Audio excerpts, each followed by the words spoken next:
Welcome back to another episode of the Downsizing Roadmap podcast with your hosts, Jodi Roscoe and Heather Fisher. We're talking about all things downsizing, from our own experiences with clients to guest experts. Let's make downsizing easier, one conversation at a time. Hi, welcome to the Downsizing Roadmap podcast. This is a great topic. Yeah, we hear it all the time. Yeah. Kids don't want my stuff. Yeah. Now what do I do? Yeah. I don't think we hear the now what do I do. No, we just hear that the kids don't want my stuff. And it often feels like frustration or maybe sadness. You know, I think there's a little bit of hurt around it. Yeah. Sometimes followed with, well, I don't care. They're getting it anyway. Yeah. Well, they're just going to have to deal with it all when I die. Yeah, we hear those things too. Yes. It can be an emotionally charged category or, topic to talk about. We'll, joke because we're probably in this category a little bit ourselves, as all, parents are, when you hope your kids care more about what your life was like than they probably do. But well, I think they do care about what your life was like. I think they don't see it through the stuff. Yeah. And I think it's just a generational kind of change about how that is. And so I think that is how people hear it, is like, I don't want your stuff, therefore I don't care about you. Yeah. And that is not actually what they're saying at all. Yeah. So I think we can delve into that a little bit more today. So I'm Jodi Roscoe. I'm Heather Fisher. And I think, people get like kind of they hear the no thanks, no mom, thanks, or no dad. And they're like, oh, what? And they feel like, oh, but I love that thing. And like, why don't you, want it too? And it's not true. It's not rejection of you. And so I think that's the biggest thing to remember, is that it's more of, they're trying to hold their boundaries about their own space, which probably already has too much stuff as well. And they may not understand the importance of the thing that you're trying to give them, because stuff is just stuff without a story, right? And so that story may not resonate with them the way that it resonates with you. Yeah. And so you may have something that really reminded you of your parents' house or your grandma's house, or, something that you have that reminded you of that. But maybe you didn't really make that a centerpiece in your house. So then your kids don't have any memory around that thing. And so for them, you have a memory around it that brings you closer to somebody, but for them, there is no memories around that. That's why we always say, if you're keeping stuff, in the basement or in a storage space or, whatever, there's no memories that are be made around that. So your future, the kids aren't going to want any of that stuff because they don't have any connection to it. Yeah, we talk often that the things that your kids will want, and there will be a few things. Yeah. I mean, when people say kids don't want my stuff, we're always like, that's not true. They just might not want the things you think they should want. Yeah, and I think we talk so much about the stories around things. What a fantastic opportunity to hear those stories from your kids as to why, what memory they're holding around some of the random things that they feel attachment to. Maybe it's a candy dish that came out every holiday, and they snuck some extra candy out of the dish, or maybe it's something that was out every year at birthdays. It could be anything that resonates with their childhood, their growing up with you, and their story.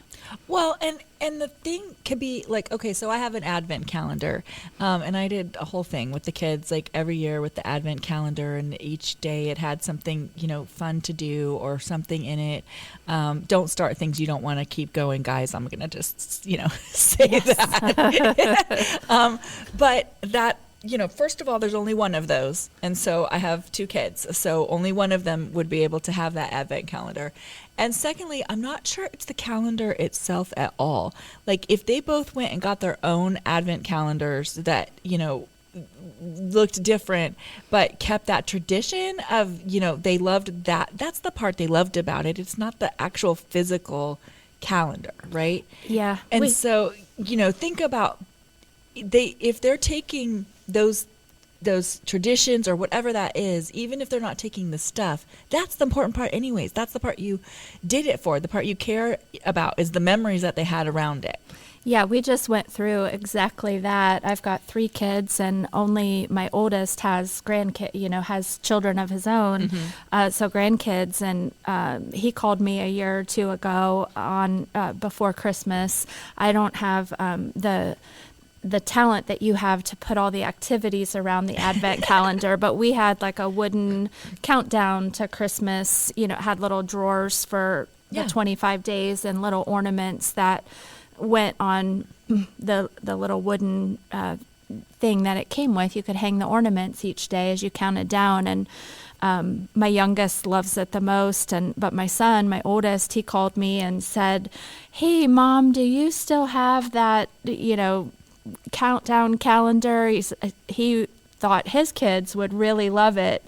And I immediately was like, "Yeah, we have that. I bet they'd love it too." And my youngest fought back and said, "No, I might be 20, but I still, count down this every year. You can't give that away." And, in thinking about that, but just like you said, I was able to go and find the same thing. And it was that tradition that my son wanted to start with his kids that we had done with him when he was little. And it didn't matter that the one I had sent to their house, was different. It wasn't the same. It was that tradition that they all love. And how awesome is that? I mean, because that is so cool that they want to carry on the tradition. That is really the most important thing. Yeah. So anyway, it's not the stuff that today's younger generations, they want mobility. They don't want to be bogged down by stuff. They want flexibility. Like their mindset around all of that stuff is different. And they don't necessarily want giant houses that they fill with things. Like they want more financial flexibility. They value experiences over belongings. So they would rather spend time and have memories than have things. And so they're more discerning about the things that they bring in. And so again, it's not a personal affront, or it's no reflection on that, on you. It's just their different mindset around culturally, it's a different mindset. Society has changed so much where the ease of getting household items is so different than a generation or 2 ago when things weren't delivered to the front door, and the amount of income in a household or the number of people working in the household was smaller, and you had a need and an appreciation for just the day-to-day useful items. As a young person starting out, you were starting maybe your household in a new marriage and kids much younger, and you needed those things for the usefulness, not for the story. And so I think a lot more got passed down because it wasn't so easy for people to just go to IKEA or Target or whatever. Or Amazon it to your house. Or Amazon delivery to your house. Yes. At such a lower cost. Right. So it was so different. And so we need to look at that and consider that the things our kids want now are truly those meaningful items, and don't count on them to want, your Tupperware, your dishes, your dressers, because they have it themselves. We're living longer, so the age things are getting passed down is different. And we've just all, raised really independent kids. We talked about that spirit of independence here in America. They have their household full of items before we're ever ready to pass that down. Yeah. Because that time frame is different, right? And they're the other thing is houses are smaller. They're starting to shrink, right? We went from small houses that we got, in the 1940s, everybody came back from the war. We had tiny little houses, right? Yeah. Tons and tons of tiny little houses. And then they just got bigger and bigger and bigger and bigger. In the 80s, they got really big. In the 90s, 2000s, they got really, really big. And then they've actually started to go down. They're 400 square feet on average smaller than they were in the builds of the 2000s. And so And so they have less room. And affordability is a thing. I mean, we've had a lot of inflation, which means that we had, higher home prices. And so that means kids are buying homes later in their life, and they are buying smaller properties because it's just too expensive. And so they're trying not to overwhelm their space with stuff. And so formal dining, that was like a whole thing. So it's not that they don't like China, which is where we are right now. It's that they don't have a space for it, and they don't really have a use for it. We used to do a lot more formal entertaining, and culturally that has declined. Dining rooms are kind of going away. They're becoming offices in a lot of newer floor plans. And so there's just less of that happening, of that formal kind of dining the way that grandma did entertaining is not as formal as it once was. Right. It's when you have people over, it's more of that just come be part of our family routine for the evening versus a formal setting. Yeah. So they're not saying no because they don't like the thing or you or any of those things. They're trying to just save their space a little bit, not be overwhelmed by inherited stuff, because they already have a lot of their own stuff, and they probably have more than they need of their own stuff, to be honest. So and let's talk about what you really are actually trying to pass on, because it isn't the thing. Yeah. It is the story, right? It's the story. It's things represent things to you. They'll start to represent things to you. Yeah, love and legacy and gratitude. Memories, your hard work, all of those things are wrapped up. And so if you get a casual, no, I don't really like that. If we're tying those emotions to each particular item, it does feel like a little ping. Like that was my life's work, or that was my, I loved this because of this person who gave it to me. And, whatever it is, then the meanings can be passed on in a different way if that's what needs to happen. But it isn't, the love isn't in the stuff, and the legacy isn't necessarily in the stuff. So when we talk about you paring down your own things, we do talk about legacy and what you want that to be. And if you have something that is so maybe you love cooking, and so you have things that the kids love to make, or to eat or whatever, then giving them, a book of your recipes or something along those lines is a legacy that they probably want. They probably want that. Which does not mean they want your, 62 book collection of cookbooks, right? Yeah. They want the things that they remember that you made. Yeah. It's all much more personal now. And there's no one better to curate that than you yourself, and make it easy for them to have that collection in that small piece of, this is what this represented to me, this is what I hope it means to you, and here's why, and here's this one or two things, versus, well, I hope you deal with my house and take all of it. Those are very different. Yeah. And if there's things that are really important to you, and your kids are saying they don't want them now, write the story of them. Just journal that thing.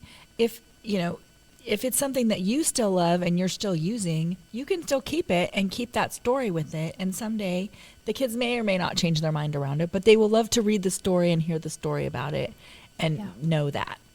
Yeah.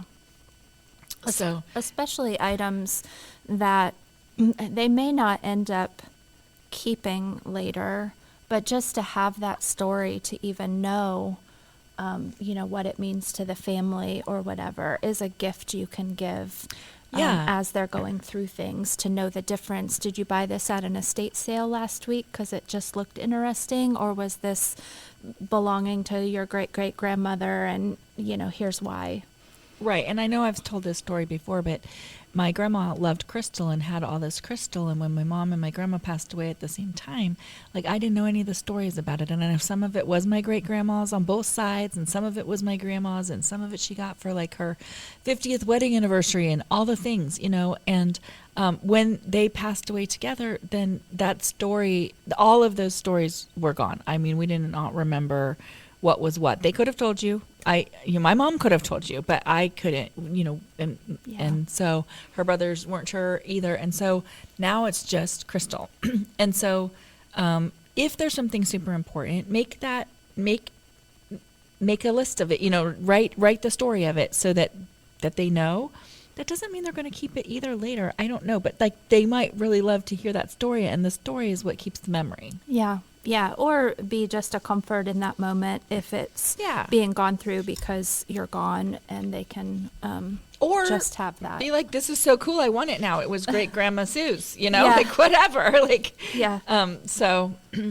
Yeah. So we usually try by just asking our kids, do you want this? Yeah. And that's not really a winning question. Yeah. They're going to be like, no. Yeah. No. Absolutely not. So there's some replacement questions that might get you to a better understanding of what to keep for them, or what they might want to take now, or what is fine to just give away if nobody's using it. So a good question to ask, is there anything here that holds meaning for you? This is that, ask family before you get started on a big overhaul of getting ready for a downsizing move or just streamlining your house. Just asking, before I get started, I'm going to be giving away a lot of things. Is there anything here that holds a lot of meaning to you? They might give you some insight there. Is there anything that connects you to our family story? I know the things I remember from my grandparents' house are different from the things my mom remembers from my grandparents' house. So, there's differences because of that memory and that experience with another family member or in another environment. Everybody's story is different, so that might be a different answer than you're expecting. And then framing it with, no pressure. Honestly, I'm letting go of some things and wanted to offer choices before I do. So you're not just saying, well, I need you to take all of this. Mm-hmm. That's not going to go so well. And as I'm thinking about this with my daughter, I think, or my son, either one of them, if I just asked that question, at brunch someday, they would be like, they would not be able to think of anything. But if I'm getting rid of things and I took a quick picture of like the, laid out, like I'm getting rid of this stuff. Yeah. Then they might be like, wait, hold on. Like, because they don't think of that like in the moment sometimes. Like they might not think if it's June and you're getting rid of your Christmas stuff, they're not gonna be like, oh yeah, I want the advent calendar. Like they won't think about it like that. But then at Christmas, they're like, where's the advent calendar? And they're like, what do you mean you got rid of the advent calendar? So I would just maybe quick, just a quick snap picture. Hey, just this stuff, you don't have to, I'm not telling you need to keep any of it. I'm just making sure before I let it go. Yeah, and then I think I totally agree with that. And then back to just usefulness, I do think there's a time to ask, is there anything here that would be helpful to your life? Mm-hmm. I know, my father-in-law has much more tools at his house than my husband does. And so maybe there's a time when some, not all, would go to him and be helpful to us if my father-in-law is not helping with those things or things like that. But just don't make the assumption that because something was useful to you that your kids are going to have the same need, or the same want, or the same hobby or interest in doing it. But you can ask that question because it might be helpful to someone starting out or that doesn't have anything to pass that on. And sometimes it does relate to what's happening in their life and their lifetime, right? Like, my kids are in college right now. Like, they're not going to need stuff now. Yeah. 5 years from now, they're going to be like, hey, why did you get rid of that, KitchenAid mixer? I want it now. Well, if that's what needs to happen in your life right now, then that's what needs to happen, and they can get a new one, at some point, So I think you have to be careful with like, I'm going to keep this all for them for the someday. If they're still in college and they're saying, I really want that, maybe you store it for a couple years. Not tons of stuff, but maybe you do. But there's times I think in life when you can, they can accept things or not accept things. Stephen wouldn't have wanted the advent calendar before his kids were born, probably. Exactly. And I think that that's so true. And to give yourself permission that at the time you're asking the questions, those answers are the best answers. Yeah. And to not say, to just save it thinking, well, maybe I'll get a different answer later. Yeah. We see clients oftentimes that we're starting to talk to them about what's the plan for all your stuff as you get ready for this move. And they'll just kind of give an answer like, well, I mean, I've got, 5 grandkids and 2 of them are in college and they'll probably have an apartment soon. And it's just such a broad sweep of, I hope I can kick this can down the road and someone will want it. And I think there's so many other solutions where you could potentially help them buy a dining room table, and that replacement cost is probably less than you moving it, storing it, having the mental weight of something where you can just look down the road and say, if they need help getting their first home set up, maybe I could gift them a new table or something like that, and not just keep it all in the hopes. Right. So some stuff that they might want, but they don't know they want, like I was talking about earlier, could be like your identity pieces, military stuff. Maybe if you have a hobby that you do all the time, quilting, needlepoint, whatever that looks like, maybe some of that artwork, Mark's dad painted after he retired, which was crazy. He was an engineer, and so who knew he had a whole right brain side that he could paint, but he painted after, and there was a lot of paintings. And so I think that you get hung up sometimes on needing to keep it all, but just like photos, I think keep the ones that really resonate with you. But kids may want something that if you have a hobby that you do, that's something that they may want. They may want stuff that, recipes, like I said, or things that really remind them of people who have already passed, maybe their grandparents or something along those lines. And they may want their own childhood things, but they're not going to want a lot of them. Maybe a book that you read to them all the time, a piece of furniture that they grew up with. Yeah, that's been fun for me as my kids are, my oldest 2 are in their early 30s, and when they've brought up different things, in those conversations, remember that one book with the porcupine, and they'll talk about it.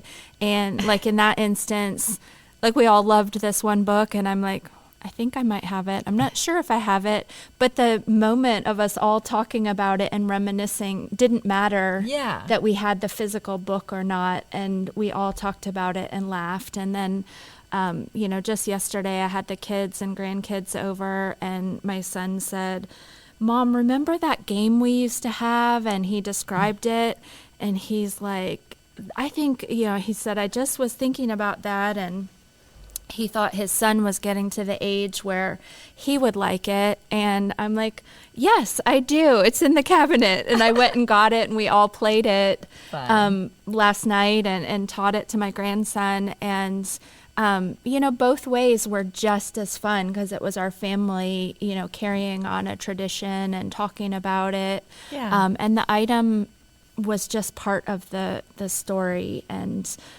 so don't get so hung up that every item has to be there for the memories that they hold to live on. Yeah. So they might want just a piece of something that you have. Like, my grandma had a huge teacups set, and they just took one. Like they loved having tea with her. They just took one. Yeah. Instead of taking the 60 or whatever there was there, because that seemed overwhelming, and that's okay. And they remember having tea with her, and they have the teacup, and it's okay. So don't be afraid to break up some things like that. If somebody has a collection of things, they can take one thing of the collection, and that's okay too. I think that's an especially good way to give your family permission to split something up so that more people can hold on to a piece of a legacy from somebody, like the teacups. When you're talking about, well, there's only one advent calendar, you know, something like that, that's a collection. I know you've talked before about making copies of a book with your grandma's recipes in it. Those are ways where you can give one item to more people and share that legacy without anyone being burdened with, here's a whole kitchen worth of stuff because grandma loved to cook. It's really changing it to a legacy item. Yes. So when you realize, like, they absolutely don't want it, right? Because some of it's like, that, no, I just don't want that. Then how do you release it without losing the legacy? I mean, I think we always try to find places where someone is going to love something and use it and get the rest of the life out of an item. And so you can be just as comfortable knowing that that story lives on with someone you might not know. I think we talked about this in the Swedish death cleaning book that we reviewed. That the author and her friend, the friend had bought a desk or a table that they talked about. I wonder what stories happened before I owned it. And I think the reverse is true, that when you're donating things, when that's hard, you know, you can just put a little imagination to what that's going to do for someone else's life and how that can live on. Or even you can put a note with it if you want to, and you know, like, tell the next person the story of what it is when you donate it. And I think also donating things intentionally, like, you know, maybe there's a great charity that, you know, helps a specific group of people that you feel like would feel better to donate something to than not. Maybe that's a way to do that. Or I think maybe you record the stories that you have. When I'm talking about those donates, I'm talking about maybe it's veterans group or church groups or whatever resonates, you know, with you, shelters, art programs. There's some great places if you have hobbies that you used to do, you know, teachers, books, you know, all kinds of like things. Train clubs, you know, there's usually a group that has, even if it's a niche hobby, there's usually a group of other people that would really appreciate some, you know, equipment or things to further that hobby. You can enjoy the thought of someone getting into that hobby because you've given, you know, your supplies, and someone else can enjoy that and learn something new. So, and you can preserve those stories. You can do that through, you know, writing the stories down. You can make videos of the stories. You can photograph it. You can do some things, voice record stories, do something along those lines so that those stories aren't lost, but you don't have to keep the things, you know, with it.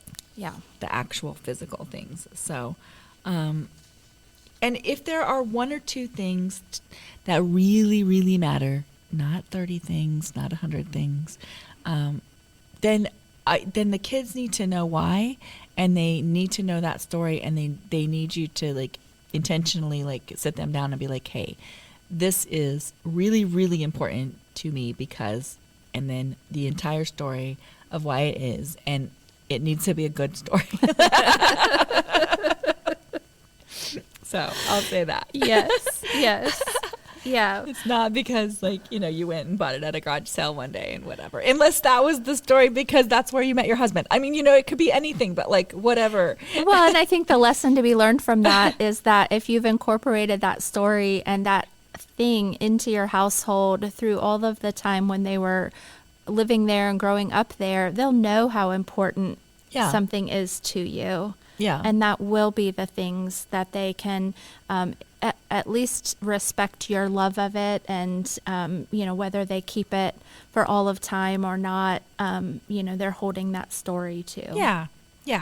So if you want something that stays in the family, then, you know, you can leave it to somebody. Just give them not Not a lot of things, though. Yeah. And the reason why. And the reason why. And so, let them choose. Let them choose the things that they love and the things that mean things to them. Again, they won't be necessarily the things that you think they are, but it's not that they want nothing. It's just that they may not want the things that you think that they should want. Yeah, absolutely. Yeah. So, in wrapping up, your life is bigger than your belongings. And I think I love that. this becomes clearer and clearer to us as we learn and talk about this topic over and over, that when you can find that realization that free, lightweight life you can live when you have the memories and the stories and the relationships, and not just a burden of things, everything just feels easier and lighter and a great place to be.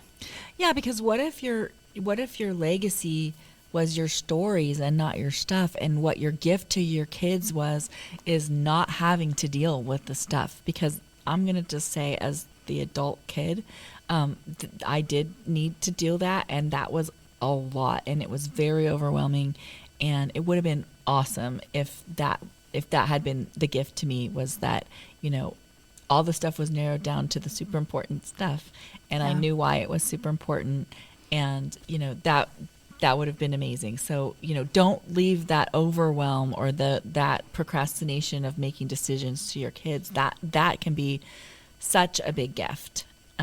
So, and letting go can be part of your generosity to other people. Like, it's just all a mindset about, how you're looking at it. Yeah. You can bless other people with your things. And it doesn't have to be your family, because they're going to get other things that are yours, that they love and they want. Yeah. Well, we would love if you, shared this episode with someone who, might be struggling with this topic, or share it with your kids as a starting point to, how you're going to start letting go of some stuff to make things easier for them. If there are any resources that we can help you with, our website, downsizingroadmap.com, has tons of different things available. We have a free guide to get you started. That's at downsizingroadmap.com/guide. Or if you're ready to move forward and just need some help and, specifically want to talk to us or one of our agents near you, that's at downsizingroadmap.com/help. And we would love to help you. Yep. All right. We'll talk to you next time. Thank you. Thanks for joining us on the Downsizing Roadmap podcast. If you found this episode helpful, be sure to subscribe, leave us a review, and share it with someone who might need a little downsizing inspiration. Have questions or ideas for future episodes? Reach out to us on our website, www.downsizingroadmap.com. Until next time, let's keep simplifying and moving forward.